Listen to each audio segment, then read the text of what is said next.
لڑکی کو اسکول میں آنے والی نئی ٹیچر خوبصورت اور بااخلاق ہونے کے ساتھ ساتھ علمی طور پر بھی مضبوط تھی، لیکن اس نے ابھی تک شادی نہیں کی تھی۔ سب لڑکیاں اس کے ارد گرد جمع ہو گئیں اور مذاق کرنے لگیں کہ میڈم آپ نے ابھی تک شادی کیوں نہیں کی؟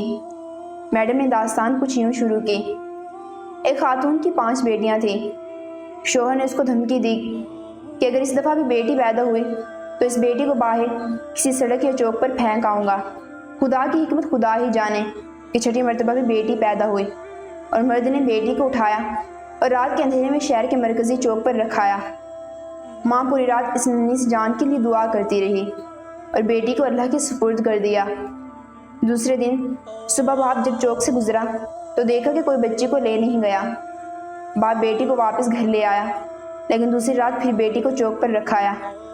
لیکن ماجرا اسی طرح تکرار ہوتا رہا، یہاں تک کہ 7 دن باپ باہر رکھا تھا اور جب کوئی لے نہ جاتا تو مجبوراً واپس اٹھا لاتا، یہاں تک کہ باپ تھک گیا اور خدا کی رضا پر راضی ہو گیا۔ اور پھر خدا کا کرنا ایسا ہوا کہ 1 سال بعد ماں پھر حاملہ ہو گئی اور اس دفعہ اللہ نے ان کو بیٹا عطا فرمایا۔ لیکن کچھ ہی دن بعد بیٹیوں میں سے ایک بیٹی فوت ہو گئی، یہاں تک کہ 5 بار حاملہ ہوئی اور اللہ نے 5 بیٹے عطا فرمائے، لیکن ہر دفعہ اس کی بیٹیوں میں سے ایک اس دنیا سے رخصت ہو جاتی۔ صرف ایک ہی بیٹی زندہ بچی اور وہ وہی بیٹی تھی جس سے باپ جان چھڑانا چاہ رہا تھا۔ ماں بھی اس دنیا سے چلی گئی۔ ادھر 5 بیٹے اور ایک بیٹی سب بڑے ہو گئے۔ ٹیچر نے کہا پتہ ہے وہ بیٹی جو زندہ رہی کون ہے؟ وہ میں ہوں، اور میں نے ابھی تک شادی اس لیے نہیں کی کہ باپ اتنا بوڑھا ہو گیا ہے کہ اپنے ہاتھ سے کھانا بھی نہیں کھا سکتا، جبکہ کوئی دوسرا نہیں جو اس کی خدمت کرے، بس میں ہی اس کی خدمت کیا کرتی ہوں۔